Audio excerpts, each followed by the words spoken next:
Minsan gusto kong magsumbong sa'yo kapag pagod na ako. Tama pa bang init na yakap mo ang hinahanap ko?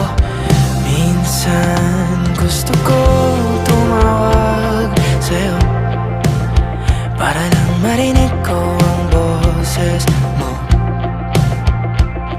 Mali na ba kapag nakangiti ako?